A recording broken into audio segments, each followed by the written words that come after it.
Hey guys, welcome back to the channel. My name is Brian and I am the horror show host. And today I will be taking a look at the trailer for Candyman. This is the 2020 remake of the 1992 cult horror classic. This is the remake which I've heard some things about. I don't like the idea behind it, but if it's gonna do something different, then I'll be all for it.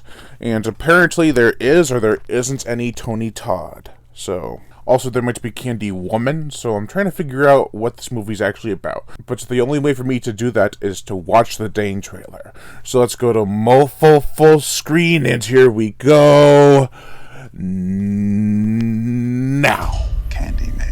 The urban legend is, if you say his name 5 times while looking in the mirror, And that's a little bit of a close-up. he appears in the reflection and kills you. Who would do that? Candyman. Candyman. Candyman. Candyman. Candyman. Well, we're still alive. Let's go.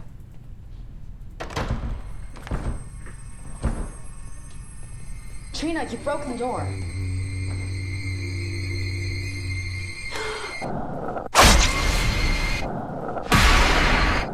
This isn't funny! Ooh. I feel really connected to this neighborhood. Cabrini Green. It was the projects. I just moved in around the corner. The old candy factory. I'm an artist. You looking for Candyman? He's the monster that's part of this neighborhood. Why are you drawn to this? I'm hoping to spread the story all about Candyman. The mirror invites you to summon him. You should say his name. I dare you. Candyman. Candyman. Candyman. Candyman. Don't say that. Candyman.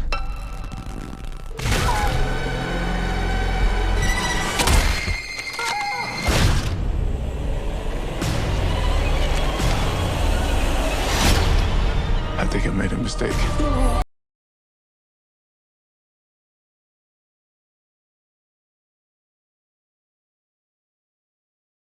Something's happening to me.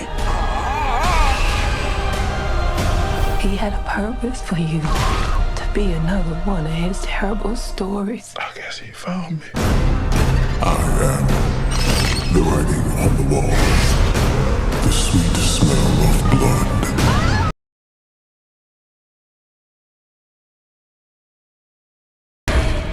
Be my victim. This is not real. It's not real.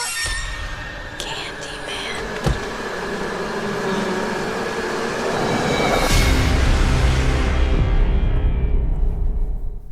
Okay.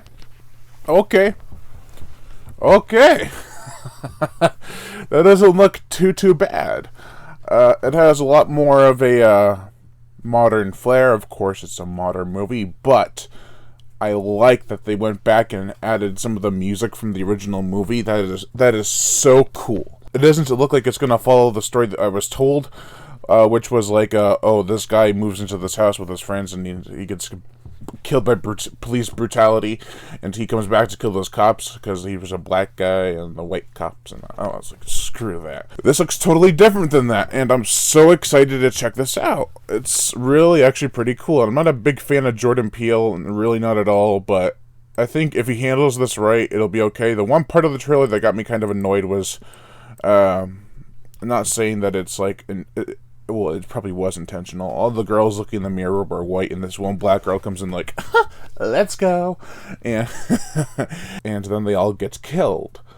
It's like, but of course, they're all white. It's like, who cares? Make some of them black, make some of them Asian. Who cares if they're all white? The trailer itself looks beautiful. There does seem to be some good gore, and the bees are obviously there. The hook, the hand, or the hook in the hand is really cool. I like the art gallery setting. And apparently, when Candyman kills somebody, you can actually not see him, because there's a scene where someone's getting dragged away by an invisible force. So that is actually really interesting. It's a new dynamic on the Candyman legend, because every time in the original movie he killed somebody, you got to see him, but whenever someone watched the footage back, it was like, oh, he's actually not really there, and she's just seeing stuff. Well, it's kind of hard to dispute when someone gets their back ripped open while the girl's strapped down to a chair, you know. I'm really actually interested in seeing this, and I'm saying actually. The whole thing about this movie is that Candyman is a legend that is an urban legend, and the fact that he's coming forth means that the guy with the artist brought him forward by trying to spread the word of Candyman. So that's understandable. He doesn't want to be known by everyone, probably, or if he does, well, then the more victims, the merrier.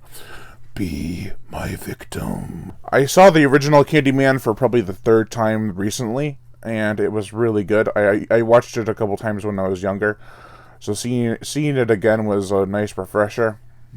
But nothing can replace Tony Todd, I'm sorry. As the Candyman, I see a picture of the Candyman right here. He looks kind of too short. I mean, Tony Todd's a tall fella, so he was a good Candyman choice. But at the same time, there are several scenes where the artist is moving in a certain way, and the Candyman's doing the same thing. The hook's coming to the mirror, and his hand's going to the mirror, so connecting. It's like, oh, so they're the same person. And if they're doing that angle, and they actually follow through with it, it's not going to be a twist at all. It's just going to be, oh, well, duh. But if not, that'd be kind of an interesting trick on the main character. So I'm interested. I am really interested in seeing this movie. So that's going to do it for this video, guys. Thank you all for watching, and I am Brian Gatto, the horror show host. Make sure to like, comment on, as well as share this video. Like my Facebook fan page, and support me on Patreon. Even $1 a month will help keep this channel going on strong, and I'd greatly appreciate it. Also hit that notification bell, and as always, subscribe.